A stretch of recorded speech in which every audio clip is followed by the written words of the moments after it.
Perkenalkan, nama saya Komang Alfigiana dengan NIM 2001-11-15. Kali ini saya akan membahas materi tentang pengertian analisa rasio keuangan.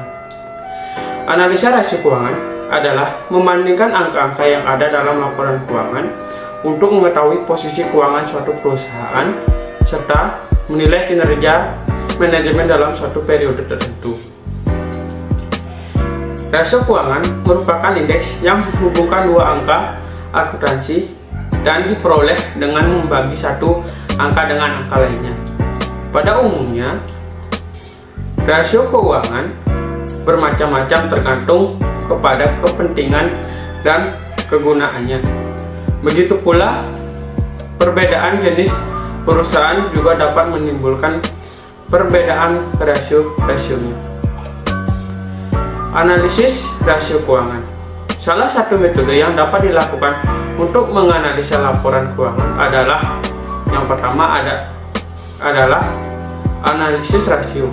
Analisis rasio adalah cara analisa dengan menggunakan perhitungan perbandingan atas data kuantitatif yang ditunjukkan dalam neraca maupun laba rugi. Rasio keuangan merupakan teknik analisis dalam bidang manajemen keuangan yang dimanfaatkan sebagai alat ukur kondisi keuangan suatu perusahaan dalam periode tertentu. Yang ketiga, ada jenis-jenis rasio keuangan. Rasio keuangan perusahaan diklasifikasikan menjadi 4 kelompok, yaitu yang pertama ada rasio likuiditas, yang kedua ada rasio salvabilitas, yang ketiga ada rasio aktivitas, yang keempat ada rasio profitabilitas. Yang pertama, rasio likuiditas. Rasio likuiditas merupakan rasio yang menggambarkan kemampuan perusahaan dalam memenuhi kewajiban utang jangka pendek.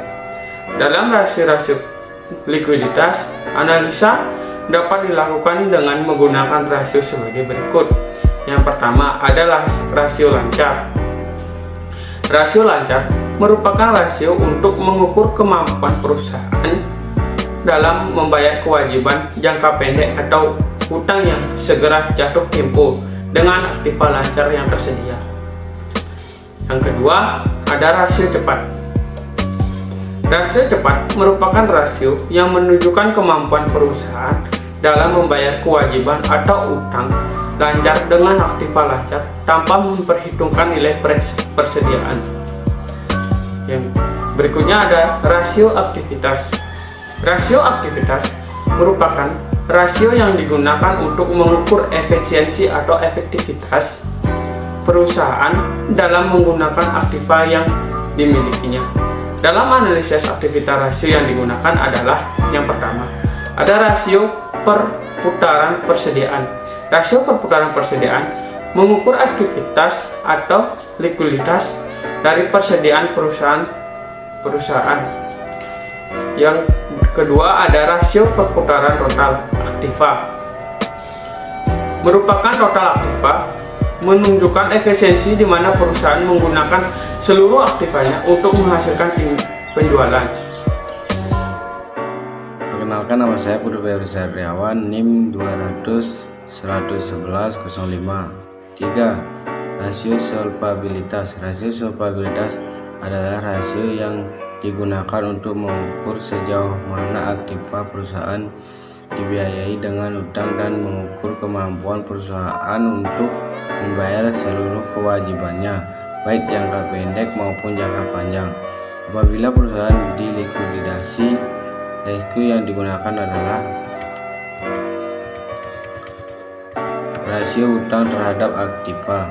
Rasio ini mengukur seberapa besar aktiva perusahaan dibiayai oleh utang atau seberapa besar utang perusahaan berpengaruh terhadap pengelolaan aktiva. Rasio utang terhadap ekuitas. Rasio ini menunjukkan hubungan antar jumlah utang jangka panjang dengan jumlah modal sendiri yang diberikan oleh pemilik perusahaan guna mengetahui jumlah dana yang disediakan kreditor dengan pemilik perusahaan. Rasio profitabilitas.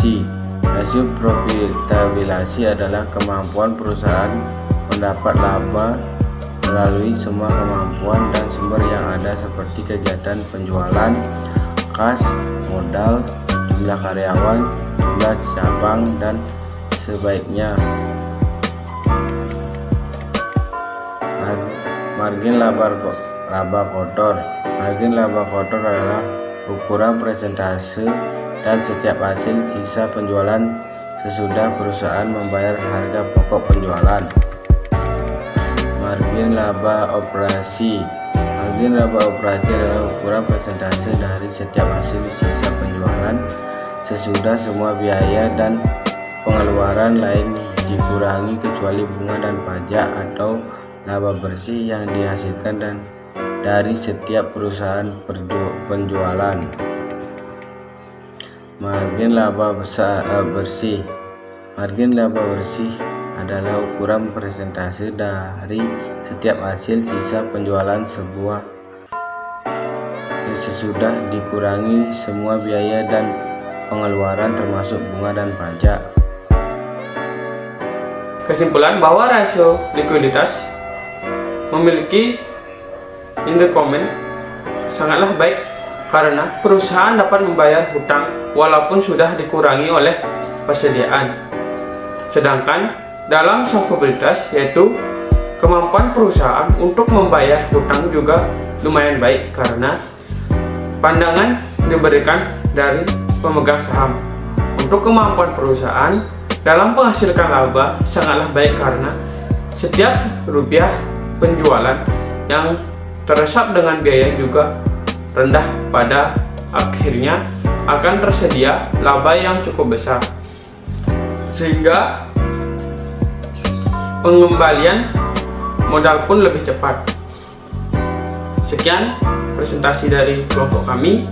Apabila ada salah kata, kami mohon maaf. Kami tutup dengan para sakti. Om Santi Santi Santi Om.